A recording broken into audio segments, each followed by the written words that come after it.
उज्जैन के राजा प्रद्योत एक दिन उन्मा हाथी पर बैठकर हाथी पकड़ने के लिए स्वयं किसी एक घने जंगल में गए।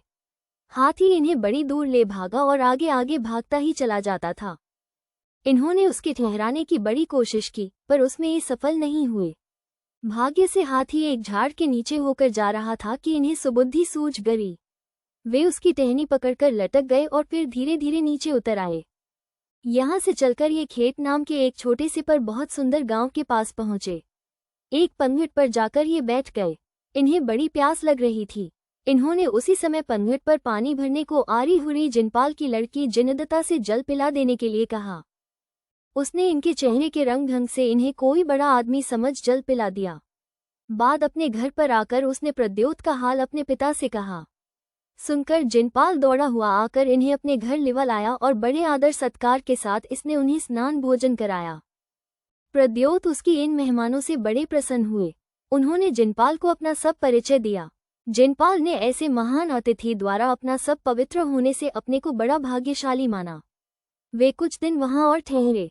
इतने में उनके सब नौकर चाकर भी उन्हें लिवाने को आ गए। प्रद्योत अपने शहर जाने को तैयार हुए। इसके पहले एक बात कह देने की है कि जिनदता को जब से प्रद्योत ने देखा तभी से उनका उस पर अत्यंत प्रेम हो गया था और इसी से जिनपाल की सम्मति पा उन्होंने उसके साथ ब्याह भी कर लिया था। दोनों नवदंपति सुख के साथ अपने राज्य में आ गए। जिनदता को तब प्रद्योत ने अपनी पट्टरानी का सम्मान दिया। सच है, समय पर दिया हुआ थोड़ा भी दान बहुत ही सुखों का देने वाला होता है, जैसे वर्षा काल में बोया हुआ बीज बहुत फलता है। जिनदता के उस जल दान से जो उसने प्रद्योत को किया था, जिनदता को एक राजरानी होने का सौभाग्य प्राप्त हुआ। ये नए दंपति सुख से संसार यात्रा बिताने लगे। प्रतिदिन नए नए सुखों का स्वाद लेने में इनके दिन कटने लगे। कुछ दिनों बाद इनके एक पुत्र हुआ। जिस दिन पुत्र होने वाला था उसी रात को राजा प्रद्योत ने सपने में एक सफेद बैल को देखा था, इसलिए पुत्र का नाम भी उन्होंने वृषभसेन रख दिया। पुत्र लाभ हुए बाद राजा की प्रवृत्ति धर्म कार्यों को और अधिक झुक गई। वे प्रतिदिन पूजा प्रभावना, अभिषेक, दान आदि पवित्र कार्यों को बड़ी भक्ति श्रद्धा के साथ करने लगे।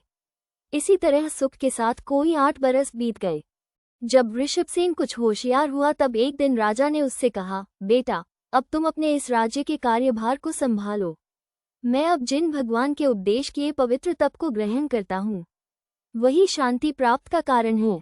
वृषभसेन ने तब कहा, पिताजी, आप तब क्यों ग्रहण करते हैं? क्या परलोक सिद्धि, मोक्ष प्राप्ति राज्य करते हुए नहीं हो सकती? राजा ने कहा, बेटा हाँ, जिसे सच्ची सिद्धि या मोक्ष कहते हैं वो बिना तप किए नहीं होती है। जिन भगवान ने मोक्ष का कारण एकमात्र तप बताया है, इसलिए आत्महित करने वालों को उसका ग्रहण करना अत्यंत ही आवश्यक है। राजपुत्र वृषभसेन ने तब कहा, पिताजी, यदि यह बात है तो फिर मैं ही इस दुख के कारण राज्य को लेकर क्या करूंगा? राजा ने वृषभसेन को बहुत समझाया, पर उसके ध्यान में तप छोड़कर राज्य ग्रहण करने की बात बिल्कुल न आ रही। लाचार हो राजा राज्यभार अपने भतीजे को सौंपकर आप पुत्र के साथ जिंदीक्षा ले गए। यहाँ से वृषभसेन मुनि तपस्या करते हुए अकेले ही देश विदेशों में धर्मोपदेशार्थ घूमते फिरते एक दिन कौशाम्बी के पास आ एक छोटी सी पहाड़ी पर ठहरे। समय गर्मी का था, बड़ी तेज धूप पड़ती थी। मुनिराज एक पवित्र शिला पर कभी बैठे और कभी खड़े इस कड़ी धूप में योग साधना करते थे। उनकी इस कड़ी तपस्या और आत्मतेज से तपते हुए उनके शारीरिक सौंदर्य को देख लोगों की उन पर बड़ी श्रद्धा हो गई। जैन धर्म पर उनका विश्वास खूब दृढ़ जम गया। एक दिन चारित्र चूड़ामणि श्री वृषभसेन मुनि भिक्षार्थ शहर में गए हुए थे कि पीछे किसी जैन धर्म के प्रभाव को न सहने वाले बुद्धदास नाम के बुद्ध धर्मी ने मुनिराज के ध्यान करने की शिला को आग से तपाकर लाल सुर्ख कर दिया। सच है, साधु महात्माओं का प्रभाव दुर्जनों से नहीं सहा जाता, जैसे सूरज के तेज को उल्लू नहीं सह सकता।